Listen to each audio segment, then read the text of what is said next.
Welcome to the Kfactor podcast, where we explore the real journey behind success, the struggle, the growth, and the lessons that shape who we become. I'm Rabbi Yehoshua Werde, director of Hatch.ai, a nonprofit dedicated to helping entrepreneurs and career seekers build the keli for their parnasa and a life of purpose. Shalom Aleichem, everyone. Welcome back to the Kfactor podcast. This is our season 3 premiere, and this season we're excited to bring the Kfactor to you in video format. At the Kfactor, we focus on one mission, helping young people successfully transition into the business world. In every episode, we sit down with entrepreneurs from our community. They share their real stories, the wins, the struggles, and the lessons along the way. Our goal is simple, to give you the direction and inspiration as you build the keli for your own parnasa journey. The Kfactor is a division of Crown Heights Young Entrepreneurs. Hatch.ai is a growing community-supported nonprofit that helps over 1,000 entrepreneurs and career seekers each year. We do that through one-on-one mentorship, career counseling, business education, live events, and practical resources. Together, these programs help people build meaningful and sustainable careers and businesses. Today, it takes about $500,000 a year to run this work, and this year we're working to double our impact by expanding programs and creating even more opportunities for the community. Before we jump in, I want to thank our inaugural sponsor, Ainsworth & Gorkin Law. Ainsworth & Gorkin is a full-service legal firm supporting small and mid-sized businesses across New York and New Jersey. They help entrepreneurs and companies navigate legal challenges, prevent disputes, and strengthen their contracts. Their guidance helps businesses grow, stay compliant, and protect themselves for the long term. And now, let's get into today's episode. In entrepreneurship, every journey is different, and every path comes with lessons. When I sat down with Moshe Hecht, a dynamic entrepreneur from our community, he shared insights that can inspire everyone looking to build their own business. In this conversation, we explore his journey from his early days in the Chabad system to becoming a successful entrepreneur, and we unpack the key lessons he learned along the way. So with that, let's jump into today's episode. Shalom Aleichem, everybody. Welcome back to the Kfactor podcast. It's exciting to be here after a few years of hiatus. We're back. We want to bring you more entrepreneurs and more stories to help you listen, to get inspiration and get direction. And I'm excited to launch the podcast together with an amazing entrepreneur. And this is Moshe Hecht. At Hatch.ai, we've had the privilege and the pleasure of watching Moshe go through his entrepreneur journey, and it's been a pretty incredible one. And his grit, determination, ingenuity, all of these things are things that we've watched unfold. And you like the how he counted it out, and it's pretty incredible. I mean, he was a musician, and he was a marketer, and then he was in a startup currency, then he was part of charity, and now he's running his own operation, Hatch, and it's an incredible journey, and you'll learn a lot from hearing from Moshe's wisdom. On top of that, Moshe is a very articulate person, and so it's all the ingredients for an amazing conversation. So without further ado, we'll hop in. Welcome, Moshe, and in our classic fashion, we'd like to take people on a journey from the very beginning. So tell us a little bit about how you transitioned from yeshiva life into the business world. Oof. How I transitioned. I'm still transitioning. You can take a bacher out of yeshiva, but you can't take yeshiva out of a person. So still working on that transition. So I went through the system, the Chabad system. It's interesting. I actually have 2 boys now, 15 and 17, that are in the system, and been having a lot of conversations with my wife and reflecting, about are we setting them up for life, to make a living, and to be, for success. And through this reflection, I continue to be a really big fan of the Chabad system. I really do. I think it first of all, it definitely sets you up spiritually. There's no question about that. Sets you up spiritually for life, which is obviously the most important thing. But there are so many elements in the system that set you up for life, for work and to make a parnasa. Nigla will set you up for critical thinking, and Chassidus will set you up for having a deep understanding of who you are and a deep understanding of the DNA of the world. Miftzayim will set you up for good sales, for good sales experience. I went through Teshlichus and Smicha. Mesifta, Zal, Shlichus. I went through the whole system, and I think it really does set up a balabas for a strong future. However, there are still gaps, and I experienced those gaps. If you go on Shluchus, if we get to, I did do a little stint of Shluchus. I think those gaps are smaller. You still have to learn maybe some accounting and some fundraising skills, but you already did that on Mitzayim and Shluchus. And if you go into a profession, you finish the system. You finish the system. You can always. Today, it's very popular. People are learning skills, going to law school and to medical school and to become an accountant and learning a business, getting a business degree. I think that's obviously really beautiful and ambitious. But to me, I kind of fell into the third category, which is, what do we call it? The organization is crowned young entrepreneurs. So the E is for entrepreneurs. And entrepreneurs typically don't navigate towards shluchus in the system. And they also don't navigate to maybe a specific, career that has a very, a clear path on how to excel in their career. And I fell into that third category where wanting to be an entrepreneurial. Being an entrepreneur means wanting to create something from nothing, wanting to develop a new service, a new product, innovate in work. So I fell into that category. I think in that category is probably the largest gap of what the system doesn't necessarily set you up for. Or at least you have to then fill that gap once you pass out of the system. And you asked me, how did I, find my early careers?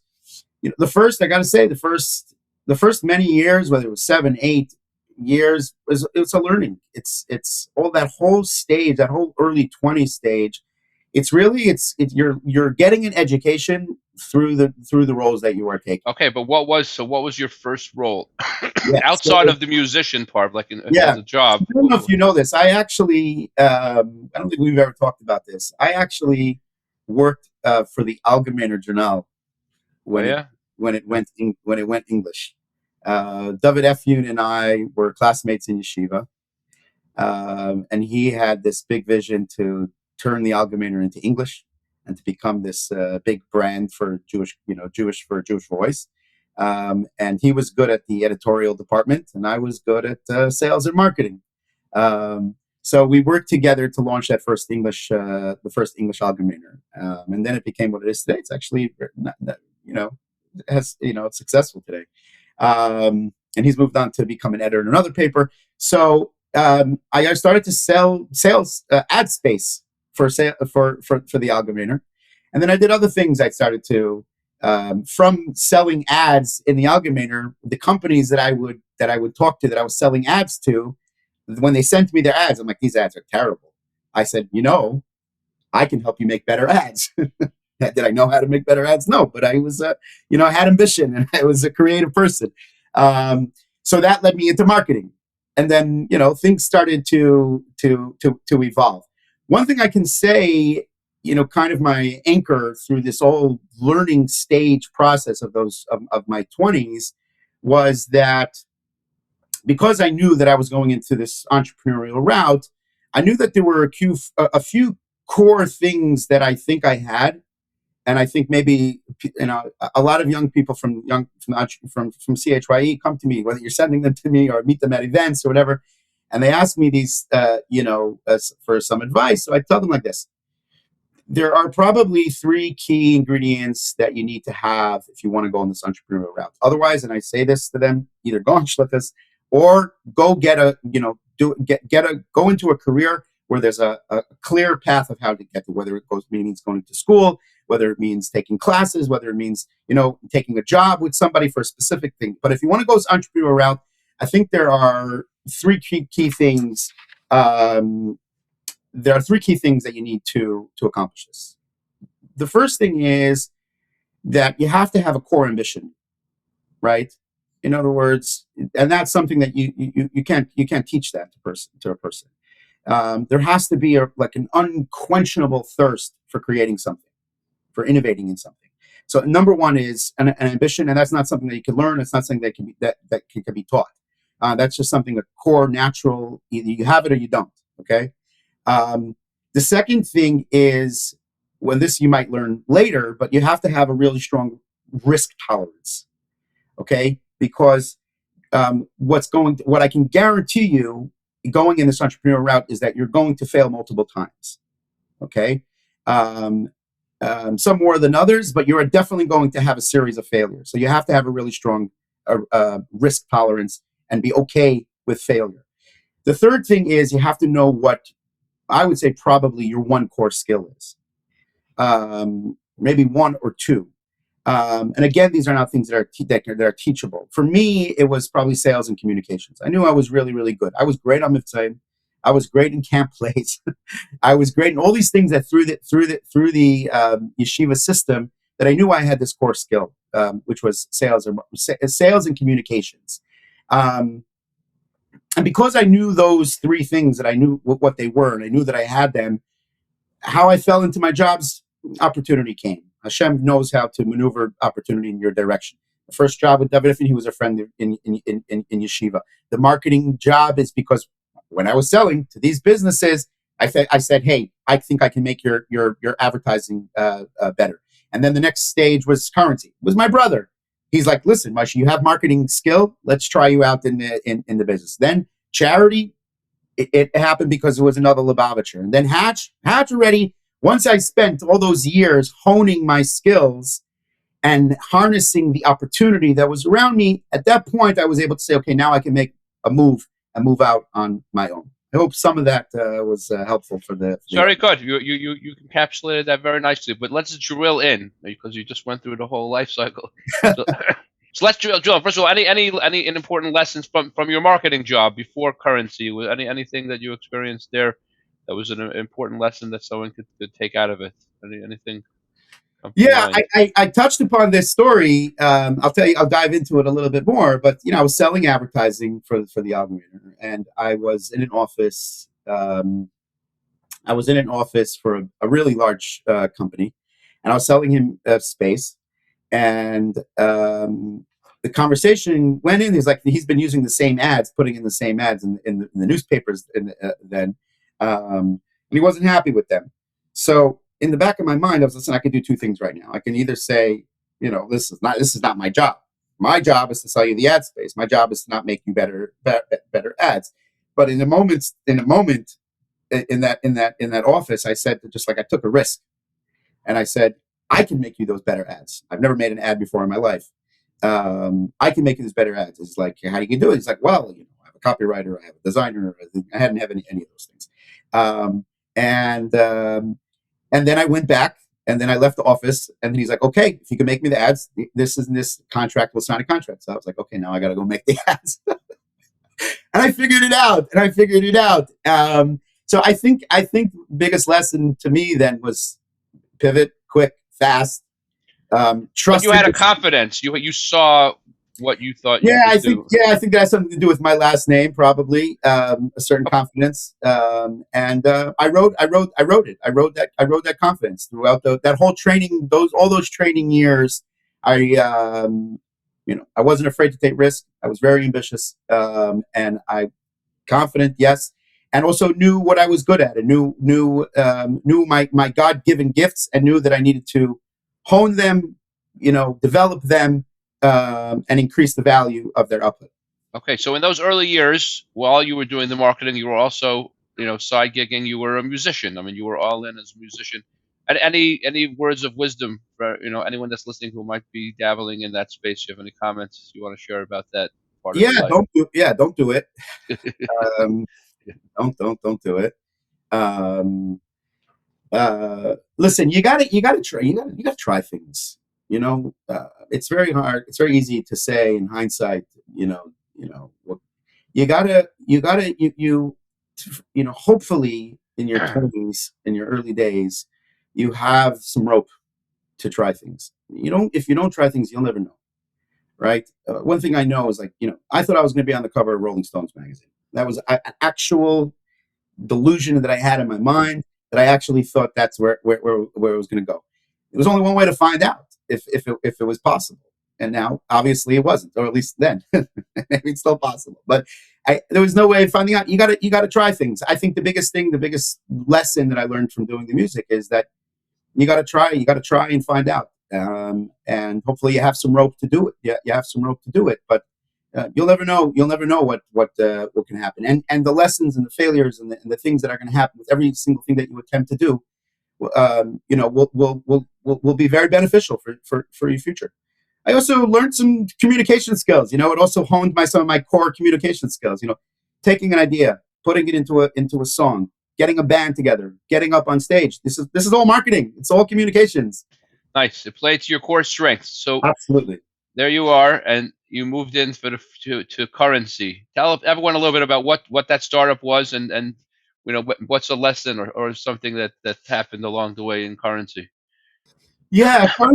So Currency was a startup started by my brother Moshe Hecht, a serial entrepreneur.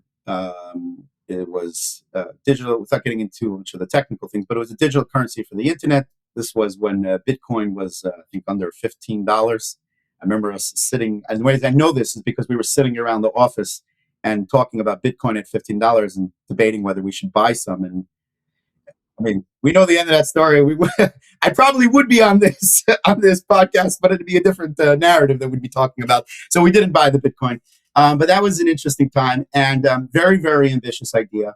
A few lessons that I think I've taken away from there is number one, the company was brilliant. The concept was brilliant. It was way ahead of its times, and probably the single greatest lesson I learned there is that a company, an idea could be great on paper, but it really has to fit the times. It really has to have already an existing market where you can change behavior iteratively rather than trying to completely transform the way people behave.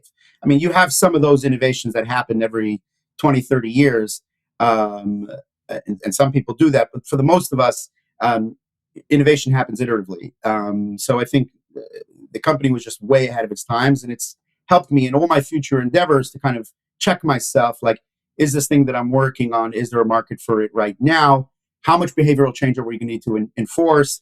And if it's massive, it's a massive quantum leap, then probably not a good idea. If it's an iterative leap, then it might have a chance. The second thing that I learned there, one of the big lessons I've taken away, is we used to do a lot of tabling. One of the audiences that we identified as potential users of the product were college students. So Moshe Poltrak, who's also a supporter of Hatch.ai, he was the head of marketing, and we decided that we need to be on the ground at these college fairs, these freshman fairs, to get signups. So we road tripped around America. We drove to OSU. We drove to Virginia Tech. We drove to all these universities to be there where the students were. We raffled things off, and we got a bunch of signups. I think it's fair to say that type of scrappiness in the early days of trying to build something, no matter how far the leaps of innovation are taking us, I think those are still things that need to be done. To bring on that early adopter community, you're still going to have, in some form or another, a ground operation. And that might be online, but it might be very targeted, very surgical ground operation, very one-to-one experience, getting those early adopters, all of those early things. In your early stage of business, advertising and spam emails and all these highly scalable tactics are not going to work unless you have your core base. So some lessons, definitely pulled some lessons from working at the currency, no question. Okay, so ultimately from currency, you transitioned into now the ubiquitous charity company, which has taken the fundraising Jewish world and everywhere by storm, and totally transformed how organizations fundraise. But I had the privilege of seeing it in its infancy, and it definitely went through growing pains, to call it that. So how did you end up from currency jumping into charity? What was your role there, and some lessons? Yeah. I think charity was a direct gift from Hashem. It was like, talk about Hashgacha Pratis. Like, I think that was probably the first clear Hashgacha Pratis in my life, where I think God saw the struggle, and saw that I was making a shtadlus, and saw that I was not being lazy, about life and about trying different things and about exploring different opportunities, I think at that point, I think Hashem was like, okay, Moshe, now we're going to give you a little gift. And we're gonna set some clear pathways for you now that you've put in the work. Charity was started by Yehuda Gurwitz. In the early days, I saw some of the early activity that was happening, and I was like, I gotta be a part of this. This is it. This is the future.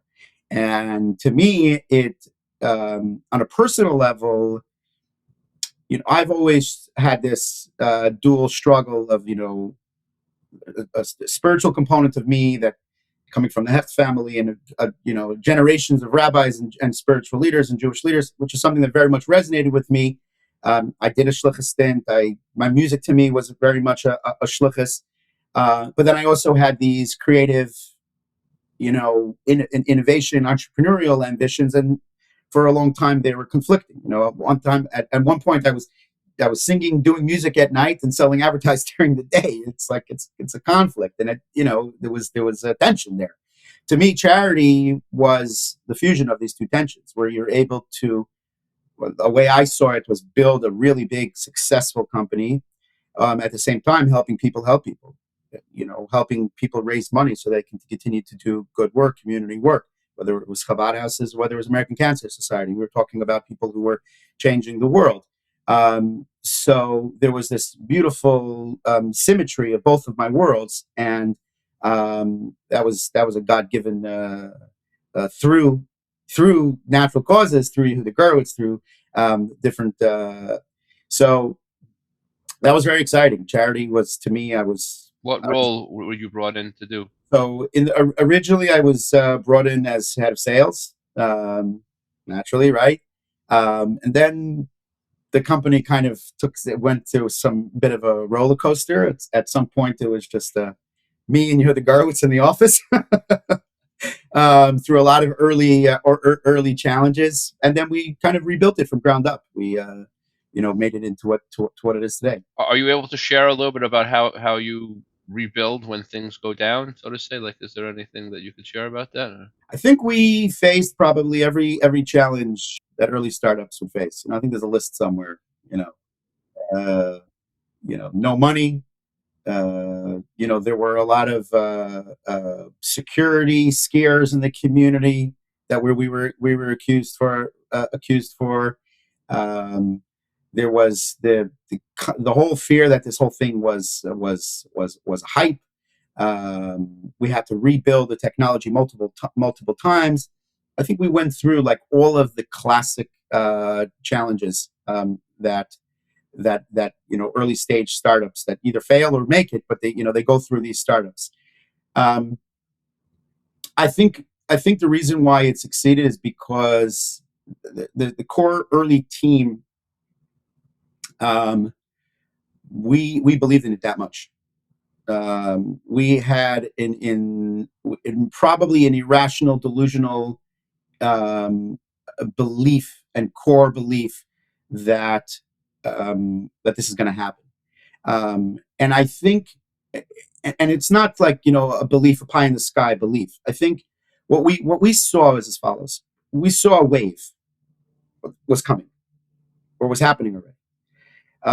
That wave was all this, tzedakah was moving online across the board. Tzedakah was moving online. We saw a wave of opportunity where we understood what the core human motivations are for giving. And we saw that they were starting to happen in other crowdfunding platforms where you were able to recognize people through a feed, create some ambition, create some motivation through a clock, right? All of these things. So we saw a wave, and we asked ourselves, like, how can we ride this wave as best as possible? We became surfers, And I think any successful business is not creating the waves. The waves are happening, right? Right now, you have the AI wave. You have, in the 90s, you had the internet. You had the internet wave. So we saw the wave was what was happening, and the trick was just to stay standing on the board for as long as you possibly can, and to make sacrifices. We made a lot of sacrifices. The early team made a ton of sacrifices to get through those early few years. But We knew the wave was happening. We knew that all we needed to do was, stay on that on the board and stay standing for as long as you possibly can through all the sacrifices, and eventually things took off. Nice. I'll actually just ask two more questions about charity, and then we'll move on to Hatch. Number one, talking about competition. In the early stages of charity, other people try to jump on the bandwagon. How did you guys deal with that? I think how every good business deals with competition is not focusing on them too much, but also simultaneously understanding your key differentiators very, very well. Yehuda Gurwitz used to say that we can do anything, but we can't do everything. Okay, so we could have the best tech and the best service and the best prices and the best, you can do all that, but you can't. So you have to choose. You have to choose what your key differentiators were, and those can evolve and pivot over time. But for us, the early days, the first few years, our key differentiator was service. So we knew that if we were available to get on, in the early days were shluchim, if they knew they can call us at 1 o'clock in the morning when their campaign was happening, there's no platform in the world was doing that. Okay, if we knew that if they don't have skills to do graphics, that we'll do it for them. Nobody was doing this. So we had a hyper vigilance on customer success, on customer service. That was our key differentiator. We were fully committed to that as being our key differentiator. It then became known. Listen, if you want a platform, there's a few options. But if you want someone to hold your hand throughout the entire process and make you feel good about that you're raising 10x more than you've ever raised in the past, that was our key differentiator, that we were holding their hands through the entire process. And I think that the ambition of the people at charity was something very contagious and something very unique. First of all, the whole setup of the system, 24 hours, all or nothing, quadruple matching. I mean, that was like holding the organization to a really, really high standard, but also telling them that you can do it, right? And then continuously, every salesperson that we hired had this kind of ridiculous ambition to have the chutzpah to tell a shliach, you've been raising X amount of money till now, or tell a massive organization, you've been raising X amount of money, but with this system, you can raise 10 times more. So we were constantly, and even till this day, till 2026, I think the greatest value of the charity is that they're constantly showing the organizations a possibility and a vision beyond that what they can see right now. And as long as you're taking people beyond their current imagination, you're adding value. So I think those were some of the things that set charity apart throughout its journey and continue to set charity apart in the market today. So charity is still going strong, but Moshe Hecht is now the CEO of Hatch. Yes. So how did that happen? Why did you jump ship? Well, it was COVID, and I was going through an existential crisis, like all of us. Essentially, what happened? I began to. Well, there's multiple perspectives of this. I'll give kind of the perspective that I think the Chabad audience would appreciate. If you're living in a Jewish community today, whether you're Chabad, also if you're outside in Lakewood, in Bnei Brak, and Yerushalayim, if you live in any concentrated Jewish community today, you remember how started probably 2016, 2017, how the oversaturation of charity campaigns started to become a big concern. Obviously, the concern wasn't that great because their campaigns are getting stronger and things. So whether it was a genuine concern or whether it was just a emotional reaction to what was going on, but there was definitely a concern. There's definitely something. There was, it needed to be focused on, and I was at the heart of that. I was the one getting eggs thrown in my house. I was part of the problem. When you're part of the problem, and me being someone who likes to solve problems at a large scale, I started to naturally think about. By the way, do you see how this evolution is happening? How like every one of my roles led into another role? Because I keep an open mind. I like to solve problems and I like to create things. So Hashem is going to figure out his way how to serve up those opportunities. You just have to know that the opportunities are there. So right, and I would just interject though, which we're hoping the listeners will get is most of the best business ideas come out of solving a problem that you see unfolding in front of you, as opposed to just randomly pulling something out of the hat. Oh, let's try. It's so much, the success factor that happens is when it happens in the way that it's unfolding as you're describing now. So there's oversaturation. Everybody's getting links for campaigns that weren't necessarily relevant to them, and it started to become a real issue. It started to become a real problem. And so naturally, I was like, "Well, can I solve this? If I was part of the problem, creating this problem, along with a wonderful team, but if I was at least a part of creating this problem, maybe I'm in a position to solve it."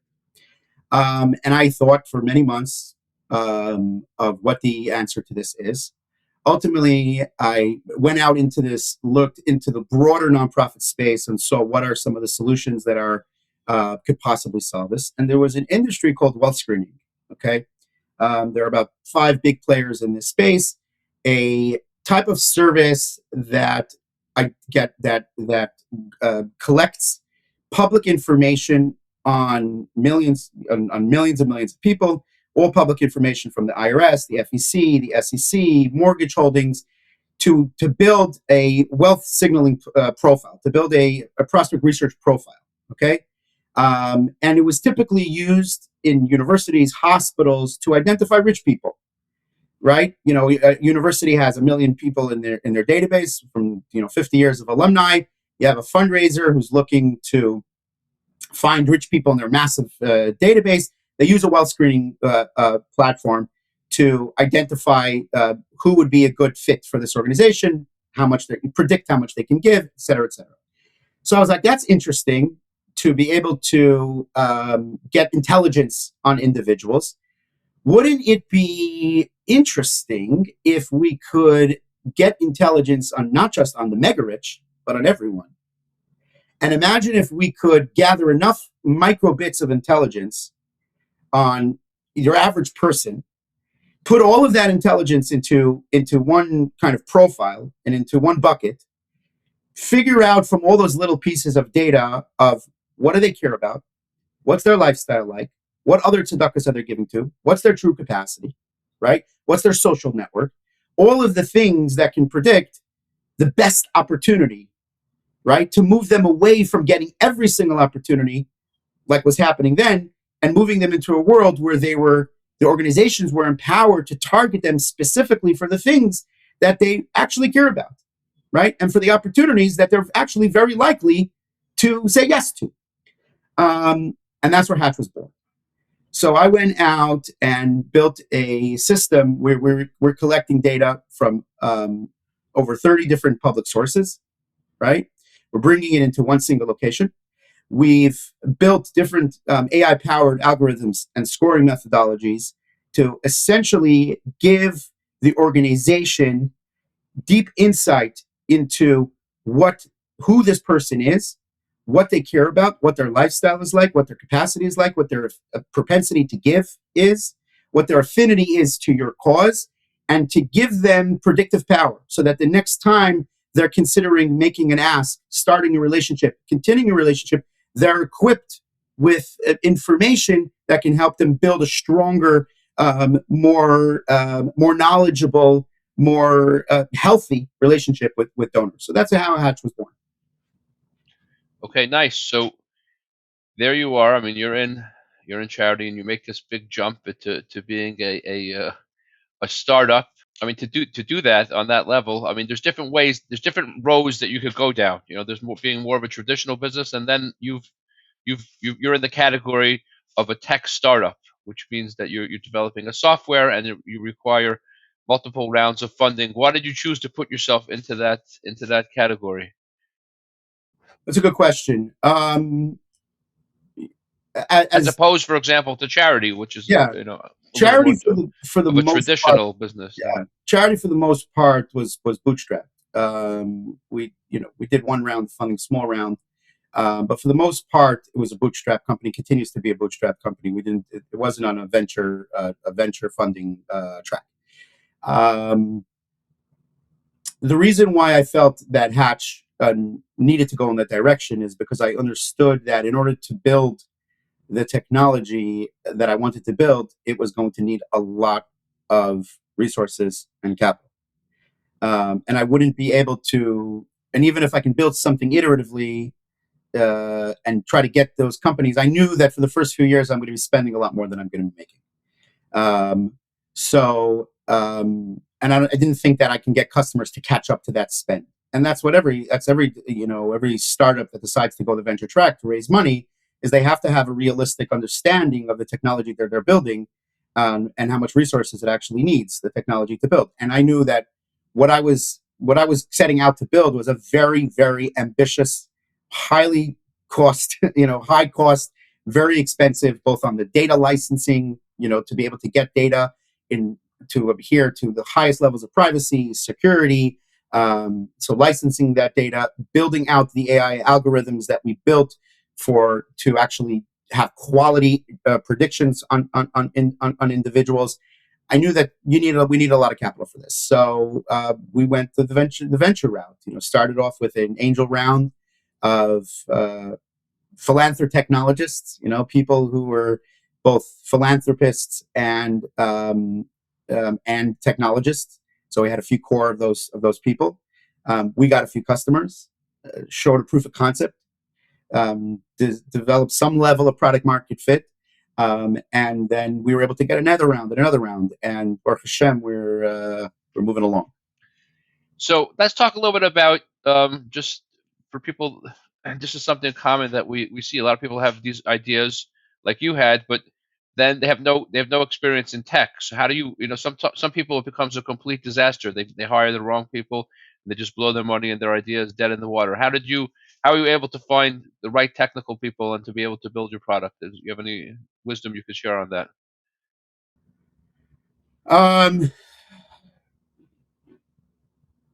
First of all, I am a little bit technical. So I do a lot of research. Okay. It's one thing to have ideas. It's another thing to then drill down into your ideas to see what the market looks like, how viable it is, what is the technology stack that you need to actually get this done. The more research you're going to do, the more you challenge your idea, the more the greater odds that you are going to succeed. And I have, from the beginning of this company, I knew where my shortcomings were. Okay, so the first person that I partnered with here had a PhD in data science. I have a PhD in nothing. I have a PhD in Miftzayim. So knowing where your gaps are is critical, right? And then finding people at the top of their game that are going to fit, that are going to create this wholesome enterprise was key. So from the very beginning of Hatch, I had a PhD on their team in the early days. I had someone who worked for the CIA and NASA on data, actually another Lubavitcher guy. I was able to scout out these real serious talents. So today I have an incredible, those people aren't with me anymore, and you evolved. They moved on. One guy started his own thing when he was here, once the whole AI boom started. Today I have an incredible product manager who has over 20 years of experience. So hiring really good talent and being able to identify real skill, real talent is a skill you have to hone. But I was able to, find the good people to fill in where I lacked. So I had the vision and I had the idea and I had the fortitude to see it through, but then I had to bring in the talent to actually make it happen. Now, these people you hired, did you make anyone co-founders and share equity with anybody? Yes. The short answer is yes. Is that a strategy? Like if someone doesn't have the funds to pay making someone a co-founder? Do you find people buy in for that? You have to be yes and no. I mean, you have to be very careful. The Rebbe's advice on taking partners to be very careful, and so every case is different, but it's definitely something that you need to consider as an option, especially in the early days where you don't have money to pay them. So you wanted to join them in sweat equity. You want to take some risk with you. But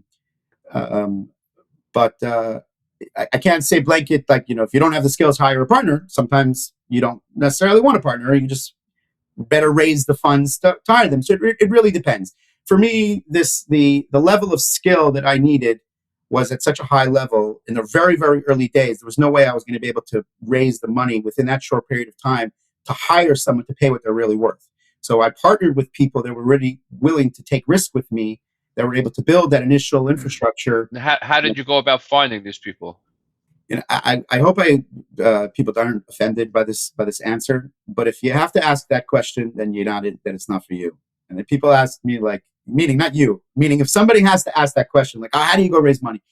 If you don't have a natural kind of tendency towards networking and finding the opportunities within your network and calling every one of your friends and uncles and past classmates and going onto LinkedIn and scouting and being just a natural hunter, and if you have to ask that question, then I don't think it's for you. I mean, you can call people for advice, for strategy, but is there a platform anywhere where, like, people that are looking for technical co-founders? Is there a platform yes, and a simple Google search will tell you that. So you know what I mean. So a simple Google search will tell you, find me a platform where I can find co-founders. Yes, there's all these. That's the point. The point is that all of these solutions are out there. What you need to ask yourself is, are you a natural hunter?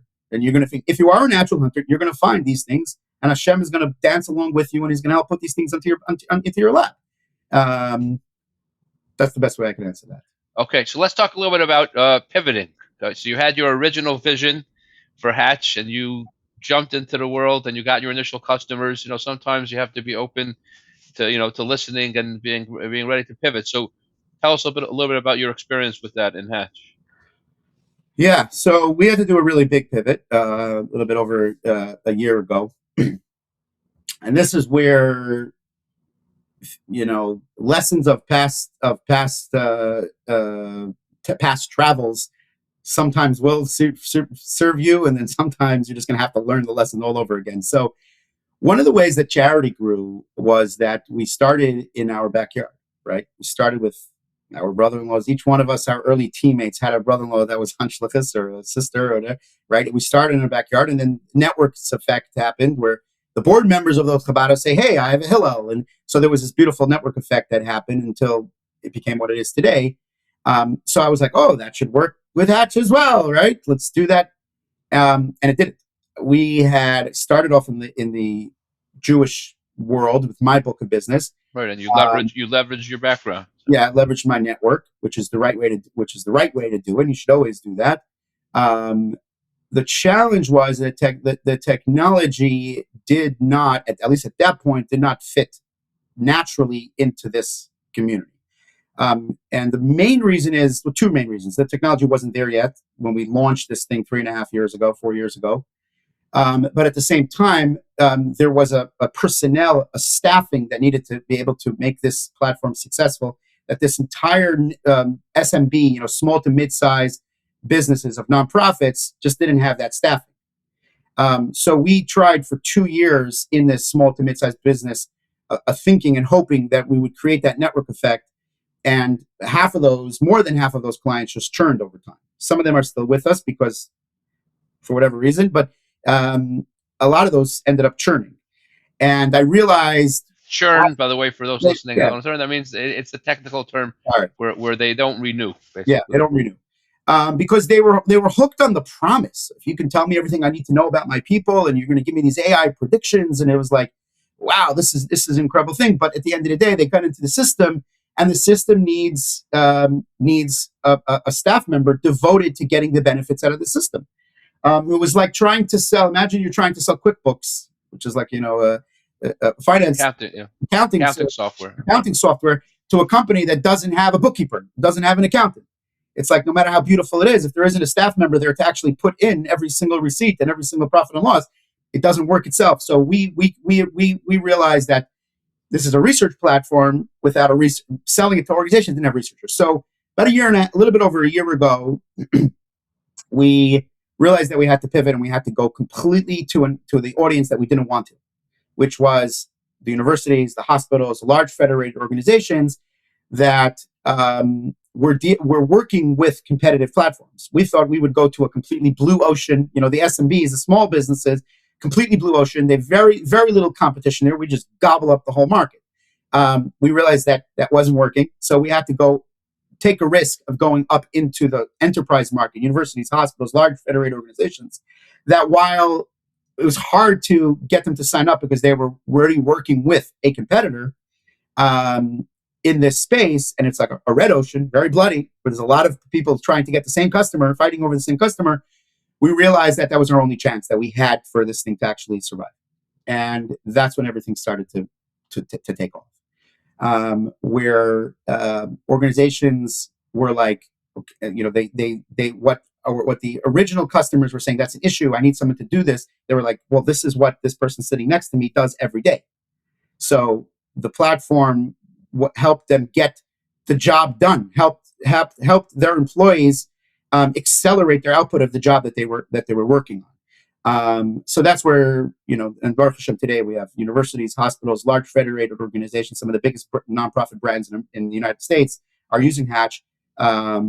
And you're always looking for introductions to new ones, yes? Sure. So your ideal target market is, as you said? So it's interesting today, actually, now that we've really focused on the enterprise market and we've built the product and advanced the product, we actually are starting to go back now that the product is much further along, our systems are much further along, AI is advancing in wild and rapid ways, and we're leveraging all the new agentic solutions and everything. We're actually now starting to go back to that original base strategically, without getting too into it, but we're starting to go back to that original base, making if they have certain things set up, we can actually service them. My heart is in the Jewish nonprofits, specifically Chabad houses. Like that's what drives me every single day. That the Chabad world, and the core of my heart is that the Chabad world that I can be a part in advancing the Chabad world impact that they're making on the world. So. Not there yet, going back to them, but that's amazing. And so just talking to our audience, for any of you that have relationships with large nonprofits, would love to, hit up Moshe, make an intro. Let's help our community startups flourish. So just here in our final few minutes of our conversation, is there any amazing story that happened along the way that just pushed you forward that you could share? We like to call it our Kfactor Hashgacha Pratis moment. Something that you could share with us. An amazing Hashgacha Pratis story. I'll tell you. I don't know if it's a Hashgacha Pratis story, but I'll tell you a story that gave me some perspective in life. In the I think it was at the end of the first year of my time at charity. Okay, things were going really bad. Things were going really rough. It was just early stage challenges. And I remember it was, I think in December at the end of the first year that I was there, and it was like, we thought December was going to explode. It didn't. I was talking to my wife. I'm like, listen, I got to find a backup plan over here. So I had met a fellow who was a big supplier, producer of tiles, one of the biggest in the United States. Somehow we got in touch, and he said, Moshe, I see you have such incredible entrepreneurial skills and sales skills and business acumen. I want you to come and start a new business that I'm starting, selling vanities. Vanities, I think you put in the bathroom. I said, okay. So I don't have. I this the first time I even heard the term vanities. For me, it's a sink. Bathroom sink. But I had no choice but to take the meeting. So I figured if I could take the meeting, might as well take him to Basel. He was paying anyway. So I figured I'd get a good meal out of it and see what the opportunity is. I had to take the meeting. At the very least, I had to take the meeting. We're sitting down and we're discussing back and forth, and he's telling me the opportunity. And then he asks me, "Are you passionate about vanities?" Okay. I don't know if it was a quick question, if it was a trick question. Are people passionate about vanities? So I said, "Nope, I'm not passionate about vanities." And then right there, I knew I lost the job. I couldn't lie to him. I'm like, "I'm not passionate about vanities." But he actually said something interesting. It's like, "Of course you're not passionate about vanities. Nobody's passionate about vanities." But he said that you got to know. He told me, this is a great lesson. This entrepreneur told me. He's like, you have to know what you're passionate about. Okay. Sometimes the things that you're going to do are going to be, multiple steps away from your passion. So he said, I said, "I'm not passionate about tiles." This was a larger company with tiles and vanity. He's like, "I'm not passionate about it." He's like, "I'm passionate about giving tzedakah. So if I can sell enough vanities and I can sell enough tiles, right, then I could make enough money so that I can make enough money and then give to the things that I'm actually passionate about, right?" So I stay focused when I come to work. Am I passionate about selling tiles and passionate about vanities? No. I realized at that point where there has to be passion to a degree into your business, right? You have to be passionate about into your business. To me, I've chosen a path where my passion is directly associated with the work that I'm doing. There's no multiple steps. I'm passionate about helping nonprofit organizations raise money so that they could continue to do their work. I believe that is the least steps. There's least steps there that I'm passionate. So I think anybody who's listening to this, they have to find the path of passion, right? You got to find your path of passion, right? By the way, that just came to me. That's the path of passion. You can use it, whatever.